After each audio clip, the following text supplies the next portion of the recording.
Hola amics, què tal? Soc en Pep Suárez, d'Olympia Chess Academia. Estic molt content de poder presentar-vos aquest nou producte que va destinat al professorat i a tota aquesta gent, monitors, alumnes, que estan interessats en els minijocs i jocs de creativitat com una utilitat més per poder treballar dins l'aula. Qüestions importants, com sabeu, com és el pensament empàtic, presa de decisions, tot el que va a través del tema cognitiu. En total, a través del lúdic, que és el que nosaltres sempre diem, volem ajudar a presentar dins un tauler d'escacs una sèrie de recursos, minijocs, que ajuden al fiet i a la fieta en tot el procés de desenvolupament a nivell matemàtic, a nivell racional, a nivell de llenguatge, a nivell de presa de decisions. I esperem que sigui una eina més que sigui aprofitable i que sigui del vostre gust. Res més, comencem. Hola amics, us vull presentar llavors, o com només hem comentat al principi, què és aquesta nova plataforma que hem treballat i per presentar-les d'una manera agradable ho hem fet a través d'aquest producte, que és el vídeo que esteu veient. Anem a veure què són els minijocs. De què xerrarem? Xerrarem de què són els minijocs, què beneficis aporten els minijocs al professorat, a l'alumne, què són els jocs de lògica i creativitat, i us mostrarem una sèrie de minijocs. Nosaltres hem treballat ja 64 per l'escola, però aquí només que us faré un petit resum, evidentment, perquè veieu totes les possibilitats que hi ha. I quines plataformes? Evidentment la nostra és la que ofereix la possibilitat de fer tot això d'una manera divertida, lúdica a l'alumnat i, a més, el més important, llevant temps al professor, que tots sabem que estan sempre fins dalt de tot. Moltes vegades me pregunten, Pep, què són realment els minijocs? Doncs jo ho he definit d'una manera molt fàcil, molt senzilla. Són jocs molt fàcils de jugar que se juguen en un tauler d'escacs. Una vegada que domines aquest tipus de jocs que són molt simples, els principiants, els fiets i fietes inclús d'edat primerenques, com a 4, 5 i 6 anys, aprenen a formular estratègies, aprenen a dur a terme plans i aprenen sobretot a divertir-se, evidentment, utilitzant aquests minijocs. A més, una de les grans facilitats que tenen aquests minijocs és que són molt fàcils d'aprendre, molt fàcil. I a més, creen el que nosaltres diem una escala de coneixement progressiu, des de lo més fàcil fins a qüestions que ja són un poc més compreses i complicades. Per què diem de començar sempre amb els minijocs? Primer, perquè per part del professorat són molt fàcils d'aprendre, són molt fàcils de fer servir dins la classe, no? I perquè és molt més fàcil als fiets i fietes engrescar-los en temes que a vegades són complicats, com el llenguatge, les matemàtiques, la lògica, sempre a través del joc. A més, amb els minijocs, tant el professor com els alumnes o qualsevol persona que vulgui jugar disposarà d'una multitud de minijocs i variants per poder cada dia triar un diferent i, per tant, assolir una de les metes que nosaltres proposem sempre que treballem d'aquesta manera, que qualsevol tema que es vulgui introduir tingui una varietat de possibilitats per mostrar-lo. Així no queda avorrit pel fies. A més, dintre de la nostra plataforma, per exemple, també podran crear tornejos específics. Podran crear tornejos per jugar fies a la mateixa edat, diferents etats, de diferents nivells, jocs solitaris, jocs de grups, etc. La plataforma pràcticament s'encarregarà de tot, amb la qual el professor també s'està estalviant un molt bon temps. Quins són els beneficis que aporten els minijocs en l'àmbit educatiu? Podria dir moltíssims, però per dir-vos alguns, primer, els escacs, com sabeu, treballen i estimulen la capacitat d'anàlisi i de síntesi, que avui dia dins els nostres fiets és una qüestió fonamental. A més, un dels per mi més evident és que a través del joc s'estimula la concentració, la capacitat de centrar-se en el que passa aquí i ara i en el de fer plantejaments de cara a un futur més o manco immediat. Sense cap dubte, tot aquest tipus de minijocs incentiva la creativitat i, evidentment, la imaginació. Per dir-vos alguna cosa, un estudi que s'ha realitzat fa molt poc per uns científics alemans, publicat l'any 2010, van comprovar que analitzar les jugades possibles durant una partida d'escacs, els dos hemisferis cerebrals treballen de la mateixa manera. Això què vol dir? Que quan tu estàs jugant, per exemple, un joc de minijoc o el joc dels escacs, el que estàs fent és activar tot el teu cervell, tant dins l'àmbit lògic-matemàtic com en l'àmbit del llenguatge, el qual suposa, com podeu imaginar, un gran benefici per tots els nostres fiets i fietes. En aquest vídeo contarem i us explicarem alguns dels 64 que tenim. Hem triat només que uns quants perquè, evidentment, no podem mostrar-vos tots, però sí que fareu una idea molt aclarida de tot el que ofereix la plataforma, de tots aquests minijocs, de tot el que signifiquen i de com poden ajudar dins l'àmbit educatiu. A més, els tenim estructurats en diferents formes, des d'una complexitat lògico-escaquista i, per tant, s'han d'utilitzar d'una manera progressiva, però també per edats, sabent que no és el mateix treballar en el període de fies i fietes que tinguin 5 anys a fies i fietes que tinguin 12, 13, 14 anys, són diferents. És molt curiós i la veritat és que estic molt content perquè des que vam començar aquest projecte ja fa 3 anys hem fet una gran feina de recopilació, com us he dit, tenint ara prop de 64 a la plataforma, però molt prest arribarem a tenir 100. Estem fent una feina de recopilar, d'analitzar i altres que, com veureu, alguns d'ells us ho mostrarem, són propis nostres, els hem creat nosaltres. De fet, ara van estar a Panamà i van fer un concurs amb multitud de fies i fietes d'allà perquè els mateixos poguessin crear els seus minijocs. I la veritat és que l'experiència ha estat molt enriquidora. Doncs moltes gràcies i ara passem a la següent part, que serà la part on explicarem algun d'aquests minijocs. Fins ara! Hola, amics! Com has dit, ara us mostraré alguns d'aquests minijocs que tenim preparats perquè veieu la utilitat que li podeu donar dins la vostra aula, com podeu treballar amb els fies i fietes i com els fies i fietes, evidentment, poden xalar fent aquest tipus de minijoc.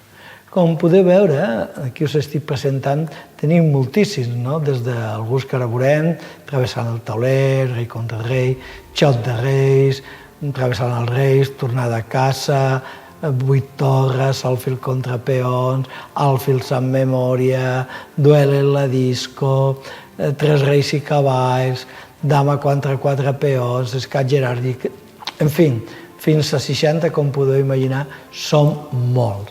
Però farem una petita mostra perquè veieu com treballem amb aquest tipus de minijoc, d'acord?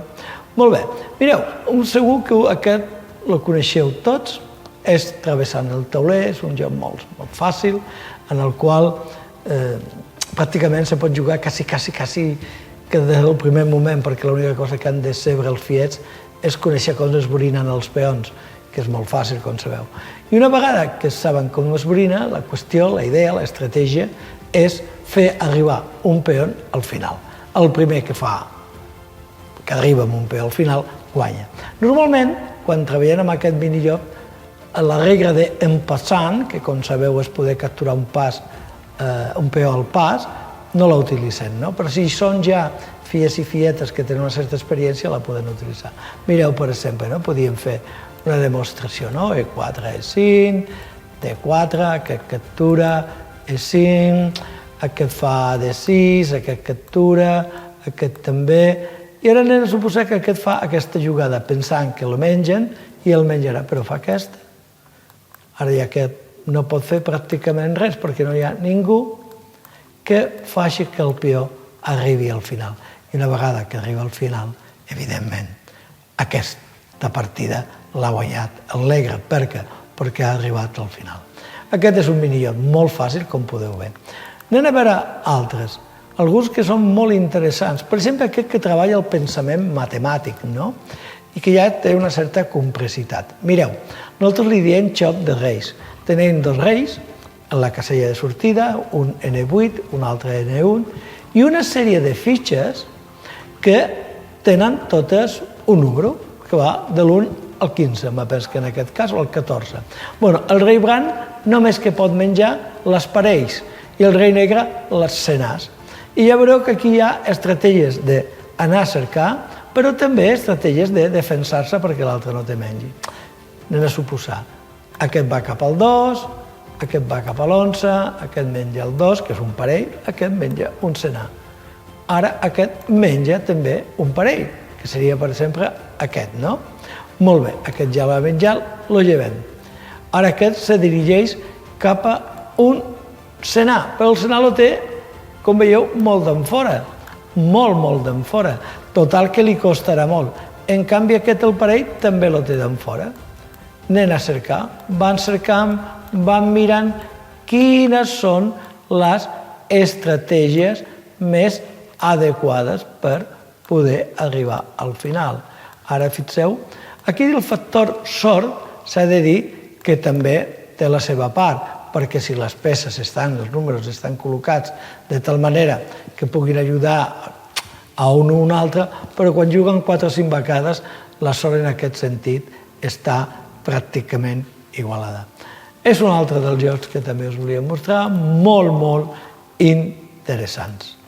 Alguns que, per exemple, aquest m'agrada moltíssim i que hem recuperat després d'un temps en què pràcticament havia desaparegut, que és a la valenciana. Li diem així perquè ve d'un manuscrit que es va trobar a València, a la comunitat valenciana, on se juga igual que el joc de travessar el tauler, però una diferència molt característica. Mireu, anem a fer la mateixa partida d'abans. Aquí la qüestió és que el que arriba al final no guanya, sinó que el peó que arriba al final se converteix en la peça que hi havia en aquella casella. Mireu, ara el peó arribarà a la casella D1. En D1 que hi ha una dama, per tant, se converteix en dama negra. I a partir d'aquí continua treballant com si fos una dama negra. Ara aquesta dama, jo què sé, vindrà aquí, aquest vindrà aquí, i ara ja serà molt més fàcil perquè la dama, evidentment, té un poder que fa que qualsevol jugada guanyi molt fàcilment. Clar, aquí el fet és que estem treballant no només arriba al final, sinó sempre en quina casella les interessa més que arribi al seu peó. Per tant, estem treballant estratègia, estem pensant no només en les meves jugades, sinó també en les del contrari. Alguns altres, aquí tenim un clàssic que van utilitzar ja a Menorca des de fa molt de temps, que és el d'intercanviar els fils. Intercanviar el fil és un joc que van crear nosaltres a Menorca i la veritat és que és molt interessant perquè a més té diverses possibilitats. La qüestió és que els alfils que són de color blanc han d'arribar a on estan els alfils de color negre i els alfils de color negre a on estan els alfils de color blanc. La manera més fàcil, la primerenca, la que feien amb els fils més petits, és que no se pot menjar i per tant aquesta jugada se pot fer. Veieu? Ara el negre fa aquesta i aquest ja ha arribat. I ara aquest també ha arribat. Ara aquest fa aquesta, anem a suposar, aquest fa aquesta, arriben i arriben. Però ho podem fer més difícil. Podem dir que sí se pot menjar. Per tant, ara aquesta jugada no seria bona, perquè l'alfil negre ho menjaria. Ha de perdre un temps. En canvi aquest, fixeu, ja està apuntant, no? Ben igual li passa aquí, ha de perdre un temps, però aquest ja està apuntant. Ara, si aquest fa aixines, nosaltres podem arribar, ell pot arribar, i en aquest cas ell ha de perdre un temps. Per tant, com veieu, ho podeu complicar un joc tan fàcil i tan senzill com aquest, que els fills lo aprenen tot d'una. Un clàssic, però que ja s'ha de tenir un cert coneixement, no? Però que és molt famós, com sabeu, alfil contra 3 peons.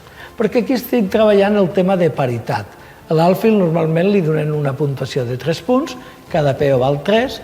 Qui guanya? En teoria, hauria de ser una partida igualada, però ja sabem que l'alfil, jugant bé, guanya. L'objectiu és que l'alfil pugui menjar-se els 3 peons. I els peons, com tal que un arribi, ja és suficient. Mireu, per exemple, atacant, si fa una jugada com aquesta, ara aturo, i mireu quina cosa més curiosa. Amb aquesta simple jugada, ja pràcticament el Bran ha guanyat. Perquè una vegada que fa aquesta jugada, ha d'anar alerta. Si fa aquesta i ara menjo, que és un error, fixeu, ja no hi ha manera d'aturar, perquè aquest arribarà al final i guanyarà el negre. Alfil contra 3 peons, un dels grans jocs que a més aconsello moltíssim que intenteu fer amb els vostres alumnes. Torre contra 5 peons, ben igual. Un clàssic, comença el Bran, la torre de menjar tots els peons. Però, sembla fàcil, però realment no ho és, perquè arriba un moment en què efectivament, aquí sí, però després d'aquí, ara el Bran, que té la torre, ha de decidir a on ficar-la. Depèn a on jugui, guanyarà, depèn a on no jugui, perdrà. Per exemple, anem a veure una típica jugada que fan molts, que és aquesta. Si jo ara faig aixines i tu me menges, jo faig aquí i ara resulta que, si vens aquí, puc arribar. Hi ha dues regles. Quan arribo al final, me pots menjar o no? Si me pots menjar, has guanyat, però si no me pots guanyar, hauries perdut. Per tant, un altre tipus de minijocs molt interessant que teniu per treballar. Alfils en memòria. Aquí també tenim dues versions. Fixeu que aquí les peces no es veuen els números que hi ha a baix, però també els podem fer que es vegin els números. Els alfils han de menjar aquestes fitxes, però d'una manera, diguéssim, successiva. Primer la 1, després el número 2, després el número 3 i després el número 4. No val menjar el 4 i després l'1. S'han de menjar a poc a poc. I fixeu que si a més estan, com està en aquest cas, amagats, han de fer un tema de recordar, de memòria, on estan cadascun d'ells. Un altre que m'agrada moltíssim treballar també amb els fiets i fietes. Duel en la disco, aquest que a més té una història molt polida, perquè sempre la content, que són 8 joves que volen entrar a la discoteca, però els porters no la deixen entrar, i per tant s'han de sacrificar alguns perquè els altres puguin entrar. En què consisteix? Els brans, en aquest cas els peons, han d'intentar arribar al final el màxim possible, 1, 2, 3, 4, i els cavalls han d'intentar menjar-se els que puguin, el màxim possible. És un minijoc que s'ha de jugar 2 vegades, una amb peces blanques i una amb peces negres, perquè sabrà qui fica més. Fixeu, us ficaré un exemple perquè ho veieu molt clar. Mireu, aquí, ara aquest fa aquí, ja menja un segur, ara aquest tira cap aquí, anem a suposar que vinguen aquí, tira cap aquí per exemple, tira cap aquí i ara ja menjaré un altre. Anem a suposar que mengis aquí, menjo aquí. Important, s'ha de decidir si quan arriba, com en aquest cas, ja no se pot menjar o si se pot menjar. Normalment no se pot menjar, per tant, lo deixem aquí i anem a veure quant de peons. Anem a imaginar que el Bran ha ficat 3 o 4. Una altra vegada, quan me toqui a mi, he d'intentar ficar més que el meu contrari. Aquest diu duel a la disco i també és molt interessant.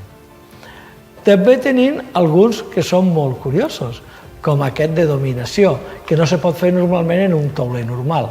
Fixeu, és una de les avantatges que tenim les plataformes, que podem crear coses que en un tauler normal és difícil. 3 reis contra un cavall. Com sabeu, normalment en un joc d'escacs només que hi ha un rei. Però aquí és un joc molt interessant perquè els 3 reis han d'intentar atrapar el cavall. Però si el cavall menja un dels reis, guanya.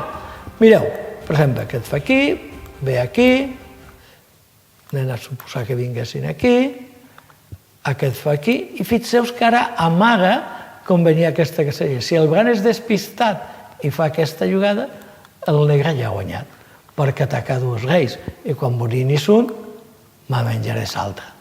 I per tant, he guanyat. És molt, molt interessant, perquè aquí al FIEST han de treballar el concepte de dominació, que és un tema molt important. Dama contra 8 peons, un clàssic que també tenim, que lo coneixeu molt, dama contra cavall, ciutat prohibida, un molt interessant, que és aquest, en el qual el blanc comença sense peces, no té cap peça. Per això sí, cada vegada que posi una peça en el tauler, podrà jugar 2 vegades. És molt interessant, perquè juga 2 vegades seguides, no? Això significa que, aunque té poques peces, pot començar a treballar estratègies per donar escac i mat al contrari, que només que pot fer una jugada en cada moviment. Després, alguns també súper interessants, com els escacs jeràrquics, no? S'han de mourinar les peces d'una manera. Primer un peó, després el cavall, després un alfil, després una torre, després la dama i el rei. I així successivament. Si no la pots moure, aquesta peça passes el torn, amb tot el que això significa, no? O el primer a arribar guanya, però aquí el primer a arribar no és només un peó, pot ser qualsevol peça. Qualsevol peça que arribi al final guanya la partida. I aquest que és molt interessant, i amb aquest acabaré la primera part, que és el primer que fa escac guanya. Tant dona si l'escac se pot defensar. Mireu, per exemple, aquest tipus de partida que seria normal en una partida d'escacs, aquesta jugada seria un greu error. Per què? Perquè fas alfil B5, escac, ja sé que no és mat, no? Perquè pot fer 1000 jugades per defensar-se, però ja ha guanyat, perquè l'important en aquest sentit era fer escac. Fem una aturadeta aquí i ara seguirem amb la segona part. Hola, amics. En aquesta segona part us presentarem una segona tanda de minijocs que considerem que són molt interessants. Hem vist en la primera tanda alguns dels més clàssics i aquí alguns que són realment molt interessants. Per exemple, mireu, aquest és molt, molt interessant, es diu escacs ocults i és realment molt curiós, perquè s'agafa en un tauler, dividint el tauler per la meitat, i què fem amb això? Que fiquem com si fossi un tros de barrera, que pot ser un cartró, pot ser una carpeta, perquè l'altre no vegi a on col·loco jo les meves peces. Col·locaré les meves peces de la manera que millor m'interessi. I l'altre farà ben igual. I una vegada que hem col·locat les peces, llavors comença la partida. Fixeu, per exemple, mireu, jo podia col·locar en branca, jo què sé, anem a fer una posició. Evidentment, els peons no poden estar en primera, perquè en primera, com sabeu, són per les peces grosses. Però aquesta, per exemple, és una formació que, curiosament, he vist moltes vegades que els fiets i les fietes fan. Els alfils han d'estar cada un amb el seu color. I els cavalls, ben igual. Aquesta seria un tipus de formació. Un altre tipus de formació podria ser aquesta, que és la que farà ara el negre. D'acord? Comença a ficar per aquí totes les peces i anem a suposar, estic evidentment inventant, un alfil aquí, un alfil aquí i un cavall aquí i un cavall aquí. En el moment que ja han col·locat, s'alleva aquesta barrera i se comença la partida d'una manera normal. Fixeu, si la juguessi el blanc, doncs fixeu, aquí té aquesta jugada tan forta, no?, que guanya o bé una torre o bé la dama, en la qual també aquí la sort és un poc important. Molt bé, escacs ocults, molt interessant. Anem a veure què més tenim. Aquest, que evidentment segur que tot vosaltres heu jugat als escacs progressius, no?, amb el qual el blanc comença i fa una jugada, i el negre ja fa dos. Però alerta, perquè ara toca tres, i ja en tres podem fer una, dues, i escac i mat, el mat del pastor. Per tant, s'ha d'anar molt alerta. És un joc molt divertit, i el que s'ha de saber és que en el moment que fa escacs s'atura la compta i el contrari toca el seu lloc. Més minijocs interessants. El 3 en línia m'agrada molt perquè són dos jocs en un. El joc dels escacs i el famós de 3 en línia. Sobre un quadrat, que és aquest, anem ficant peces per a veure si les podem ficar o bé en columna, en fila o en diagonal. Anem a suposar que jo fico aquí la torre, ell la fica aquí, i ara jo fico l'alfil aquí. Evidentment, jo vull ficar un cavall aquí, perquè guanyar la partida. Ell l'ho lleva, però ell vol ficar ara aquí l'alfil i guanyant. Jo ho he de ficar aquí. I ell ara anem a suposar que juga i fica l'alfil aquí. A partir d'aquí s'ha de començar a jugar. Per exemple, si el blanc fa aquesta jugada, com veieu, jugades normals, i el negre fa una jugada que pensa, aquí no passarà res, ha perdut, perquè amb aquesta jugada ja tenim torre, cavall i alfil en línia. Un altre joc molt divertit que junta dos jocs en un, els escacs i el joc del 3 en línia o el 4 en línia. Alguns que, per exemple, que m'agraden molt, com aquest, no? Aquesta és una posició. Té una història polida perquè aquí és un joc individual i s'han de cercar el màxim de mates possibles en 5 jugades.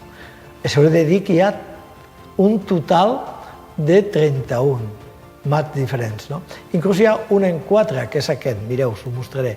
Cavall G5,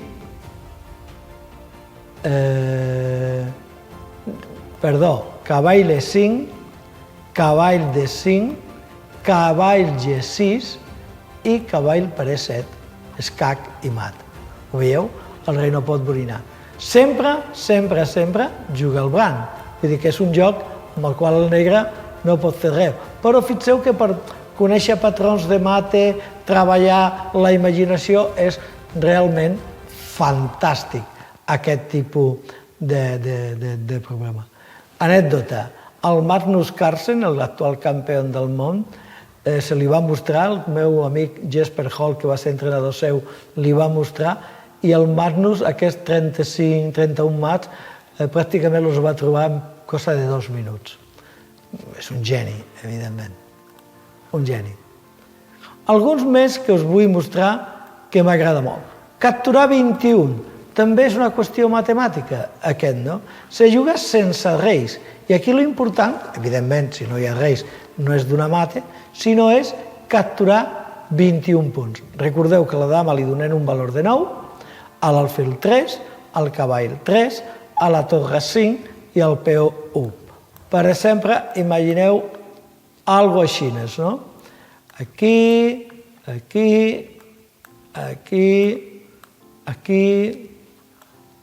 Bueno, ja he menjat 3. L'altre també menja 3, com veieu, no? Ara l'altre pot dir, jo menjaré de qualsevol manera. El menja 1, però jo també m'he menjat un alfil. Ara baix 6 a 4. Hem d'anar comptant a veure qui arriba primer a 21. El primer que arribi a 21 guanya. Més interessants, aquest, molt divertit. Fixeu, tampoc se pot fer normalment en un tauler normal. Aquí hi ha ficat una sèrie de nombres que van de l'1 al 15. hi ha 2 cavalls, cada un a la seva casella de sortida. Qui guanyi més punts, guanya, sempre i tant que faci el moviment del cavall. S'ha de treballar no només tota la lògica del tauler, sinó també, i això és molt important, saber quin salt és el més precís per després poder votar a una casella on hi hagi més punts. Molt interessant, molt interessant. I a més se li pot afegir també el fet de que si te menges una peça que està defensada per l'altre cavall, pots perdre perquè l'altre te la pot matar. També molt interessant. Després tenim alguns que són molt curiosos. Aquest, per exemple, m'agrada moltíssim, que és impossible defensar-se aquí? Tenim 2 peons. Si un dels 2 arriba al final, guanya. I només que tenim un alfil, l'alfil que està a F1. Hi ha manera possible de defensar-se? L'alfil pot capturar els 2 peons abans de que arribi? Interessant, veritat? Intenteu provar-lo vosaltres a casa vostra i ja me direu què us sembla. És un recurs realment molt interessant per treballar dins l'aula. Són conceptes fantàstics com el tema de diagonal doble, no? O aquest de menjar en ordre, que també és molt interessant. Aquí el cavall s'ha de menjar totes les peces que hi ha en total 9 peons, 3, 6, 10 peons i un rei. Però se los ha menjat en ordre i el darrer ha de ser el rei. Vull dir que la darrera jugada que ha de fer és el rei. Per tant, abans de començar ja té que visualitzar un possible camí per poder fer tot el que ha de fer ara. Per tant, també molt interessant aquest minijoc. Cavalls contra alfils. Fixeu-vos que quan estem mostrant els cavalls i els alfils als alfiers que comencen, moltes vegades dient que val el mateix, però tots sabem que tenen unes particularitats ben diferenciades. Amb aquest minijoc és una de les maneres clares en els que poden veure clarament les avantatges i desavantatges que tenen aquestes 2 peces. L'alfil són peces que tenen la seva força perquè poden controlar caselles que estan molt en fora i, en canvi, els cavalls només que controlen caselles que estan molt a prop. Però els cavalls controlen les caselles de tots 2 colors, mentre que l'alfil només que controla la casella del seu color. Molt interessant, també aquest. També podem... Un altre, que a aquest, per exemple, li agrada molt als fies petits. No? Aquest rei ha de capturar totes aquestes peces, que són en total 5, però cercant un camí en què mai pugui estar atacada. Fixeu-vos que és molt interessant, perquè el cavall i l'alfil sembla ser que dominen totes les caselles, però hi ha un camí. Mireu, per exemple, aquí, aquí, aquí. Fixeu-vos com ha d'anar.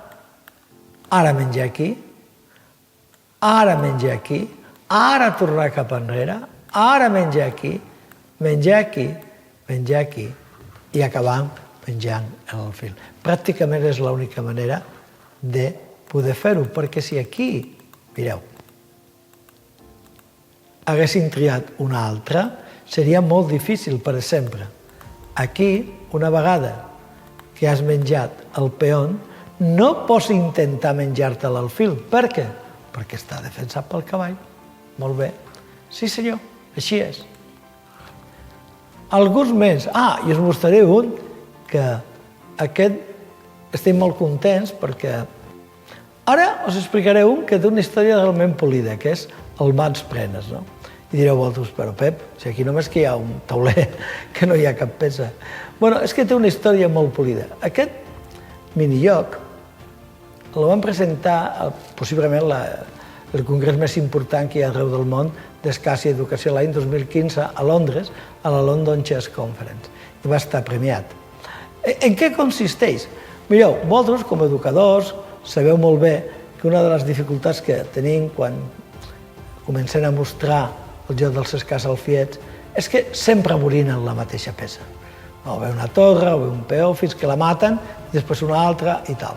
Nosaltres ho vam plantejar de com podien treballar per capgirar això, per intentar facilitar que no fossi sempre la mateixa peça. De fet, a partir d'aquest moment han sortit diversos recursos. Les cartes dels escacs, en les que has de borinar la peça que te diu la carta. Per a mi aquesta m'agrada particularment. En què consisteix? Se li agafa i se li dona al fiet o fieta totes les peces del seu color i les ha de mantenir en la mà, en les mans. Les ha de tenir, les 16 peces, en les mans. No en la caixa, en les mans. I ha d'anar ficant peces damunt del tauler, de manera que sigui correcte. Imagineu, no? Aquest és el tauler, i ara jo fico aquest peó. Ara l'altre fica l'altre peó. Ara fico un cavall. L'altre fica un altre cavall. Ara fico un alfil. L'altre fica un altre alfil. Ara jo penso i fico un altre cavall. L'altre també ficarà un altre cavall. I ara fico un peó, perquè vull treure l'altre alfil. I l'altre diu, jo també. Mireu, i lo fica aquí. I ara és el moment en què jo també puc ficar, perquè ara li he fet pas a l'altre alfil. I l'altre, a lo millor diu, doncs jo l'alfil no lo vull treure. I saps què pens? Que faré s'enroc, perquè tinc totes les peces del meu bàndol. Fixeu, de moment no hi ha peons, només que aquests que s'han borinat. És molt interessant perquè és molt creatiu, treballes tot el tema de visualització i, a més, de certa manera, obligues que el fiet o fieta tingui ganes de posar totes les peces damunt del tauler, a la qual també estàs treballant aquest concepte de borinar el màxim de peces possibles. Un minijoc que a mi personalment m'agrada moltíssim. I aquest que us mostraré ara, en canvi, és molt difícil. Ho he de reconèixer i normalment recomano que només que se facin en fiets que ja tenen una certa edat, a partir de 10 o 11 anys, i que tinguin uns coneixements importants, perquè si no és molt difícil. Se juga a la posició inicial, però només que se pot fer mate, no se pot fer escac. Tu no pots avisar, has de preparar-ho tot de tal manera que quan facis mate no l'hagis avisat. L'has de dir tot preparat i és un joc que realment és difícil. He de dir que aquest minijoc he jugat amb diversos campions del món. Diversos campions del món. I és un joc que li encanta, però reconeixen que és difícil. A nivell de les Illes Balears, amb el nostre programa, hi ha hagut fies que l'han intentat i, de prop de quasi ja tenim molt de fies que han passat per aquí, algun sí que l'ha pogut fer i la veritat és que nos ha sorprès molt gratament, la veritat. I ara, el darrer que us vull mostrar d'aquesta segona part és aquest, perquè a vegades m'agrada molt aquest. Cavall i peó. Mireu, tenen un cavall en G1 i un peó en G2. Qui arribarà primer al final? Qui arribarà primer a G8? El cavall, amb tanta força que té? El peó, que va a poc? Penseu un poc. Després de pensar un poc, us donareu compte de que guanya el que primer borina. El blanc lo té molt clar, el peó lo té molt clar, només que pot anar cap endavant, veritat, però el cavall ha de cercar el camí exacte. Si no cerca el camí exacte, el peó, que només que val la unitat, li guanyarà aquest minijoc i, per tant, la partida. Com veieu, hem vist en aquest vídeo diversos minijocs i totes les possibilitats que ens donen aquests minijocs. Torno a dir, la simplicitat, la facilitat, s'aprenen pràcticament en qüestió de minuts. I, sobretot, la possibilitat de que tots els fiets i fietes els puguin utilitzar fan del minijocs una eina fantàstica dins l'àmbit escolar. Nosaltres, com sabeu, aquí teniu la pantalla, Lo tenim implementat a les Illes Balears a través d'Educascacs i gesbalear.cat, que estan en totes les escoles de les illes que lo vulguin utilitzar. La nostra plataforma està oberta a tothom. Tenim, a més, un equip darrere que fa informació no només en l'ús de la plataforma, sinó també, com us hem comentat, en l'ús de tots els minillocs. Minillocs que hem creat des d'Olympia Chess Academy, com us he dit abans, i alguns de propis, com ho podeu veure, i després alguns altres de fer una recopilació. Vull aquests darrers segons agrair a certes persones que han fet possible tot això. La gent de Suscultura, per tot l'estalonament, també a Juli, que ha fet tot el tema de disseny i que ha estat realment fantàstica, com no podia ser d'una altra manera, a la meva amiga Rita Atkins i Logic Board d'Hongria per deixar-me utilitzar tots els seus taulets i res. I a vosaltres, al Consell Insular, Menorca Talaiòtica, per col·laborar en aquest producte final. Espero que xaleu molt i qualsevol dubte, aquí baix tindreu en els crèdits el meu correu e-mail. Moltes gràcies i espero que us agradi molt aquest nou producte de l'Olympia Chess Academy. Salut!